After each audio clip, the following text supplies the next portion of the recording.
महान जननायक तथा प्रबाद पुरुष बिजू पट्टनायक को अपमान करिछि भारतीय जनता पार्टी।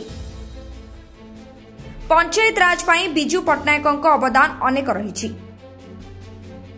बिजू बाबू प्रत्येक ओडिया स्वाभिमान आउ अभिमान।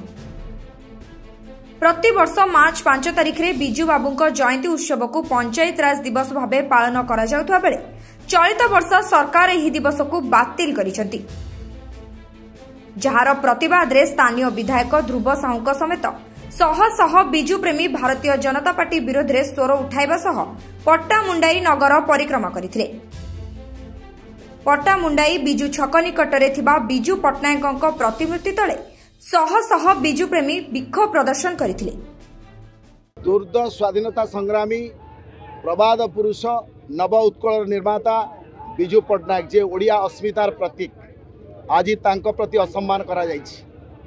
आज तांकर जन्मदिन मार्च 5 को दीर्घ 3 दशंधि धरी पालन हो आसुथिबा पंचायत राज दिवस को सरकार बातिल कर दैचंती गोटे असुया कारण अति प्रतिहिंसा कारण एवं अपर पक्षरे भारतीय जनता पार्टी कर्मी माने महांगारे अति लज्जाहीन भाव में प्रबाद पुरुषंकर प्रतिमूर्ति तांका मुंड अलगा करी गोटे अलिया गधार फपाड़ी दैछंती।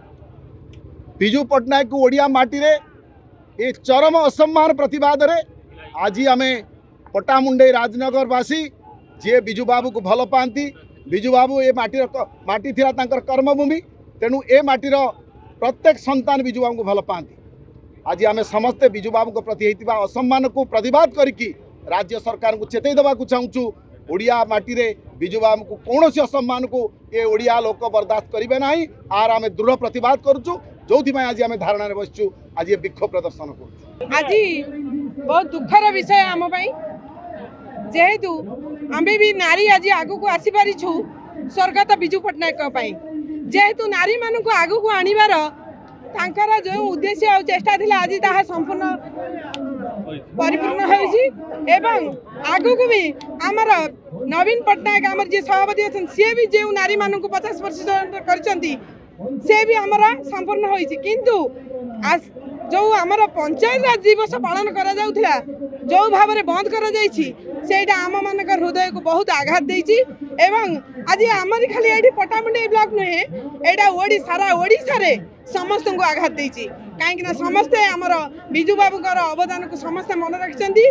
किंतु आज ये जो सरकार 3 दशंधि धरी जो पालन करा जाउथिया पंचायत राज दिवस ताकू बंद करी बहुत बड़ कुठारघात करचंती। ये अन्याय ये प्रतिहिंसा परायण को आम्भे माने कहीं बर्दाश्त करिबु नाही। आगु को आमर लड़ाई जारी रहिबा। ये सरकार विफल होइछि आज आमे समस्त आगे एटा कहबू ये सरकार विफल होइछि एवं प्रतिहिंसा परायण रे तांका हीन चक्रांत हीन राजनीति करछंती। केन्द्रापड़ारू नुरेखांक रिपोर्ट संस्था डिजिटल।